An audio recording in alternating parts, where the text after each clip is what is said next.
In this country, the estimate is that about a third of our children start school without the basic early literacy skills that they need to learn to read. So about 1 in 3 of our children across the country, when they come to kindergarten or come to first grade, don't have the kind of underlying language and early literacy skills, and I can talk about what those skills are in children who, we're not saying they should be reading, we're saying they should be ready to learn to read. And the truth is, if you look at children in 4th grade in this country, about a third of them are not reading on grade level. What we're trying to do, and what the American Academy of Pediatrics is behind now with this literacy statement, is the idea that pediatric primary care, when you come in for your checkup, and we're talking about the important ways that parents nourish you and feed you, that we should also be talking about books and reading and literacy in those early years. And if we do that, we can reach all families, and we can reach them in those early years, because chances are your daughter grew up with a lot of language all around, hearing people talk to her in different ways, word games, rhymes. When you talk about Elmo or you talk about any of the things children are exposed to, it's not just that she's exposed to those things, it's that you talk about them and you play silly games and you go back and forth and you make rhymes and all of that. So all of that is connecting in her brain and shaping her brain just as far as language goes. If you've been reading to her, which you probably have, some teacher's going to pick up a book and she's going to look at the book and she's going to think about being on her dad's lap or being on her mom. Books are friends. Books have stories in them. Books have information. And great idea. If I could read books, I know why. Books are full of information and stories. So she's got that, and she's got the vocabulary and the language that comes from growing up in that sort of language bath, they call it.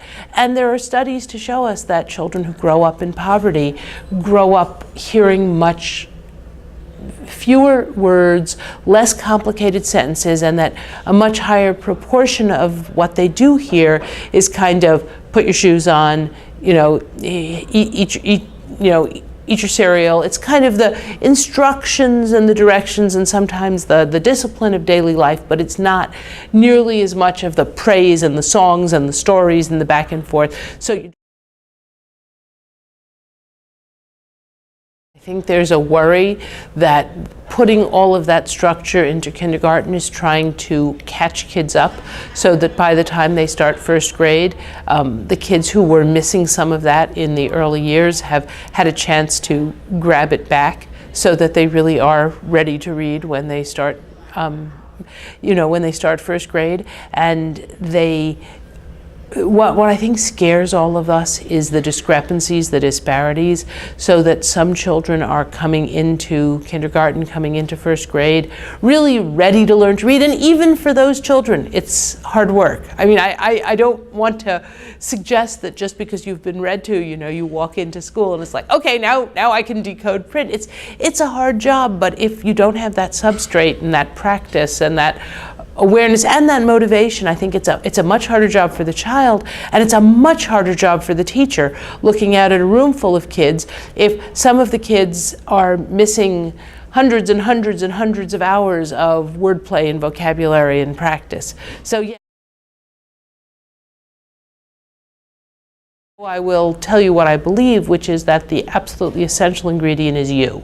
So if you and your daughter are looking at a book together and it's electronic and you're being silly and you're rhyming and you're playing, then in my heart, I believe that the essential piece is there. She's associating it with you. Reach Out and Read, we start when kids are babies. We're talking about reading to infants, reading at birth, reading at 6 months of age. So there I actually think that you want a book that somebody can chew on, and you want the physical object. And in general, I think children do a lot of interesting things with manipulating books. And I don't really worry that any child growing up today is going to lag in manipulating a touchscreen. They're all going to be able to do it. They're going to be better than we are at it. They're going to take over the world.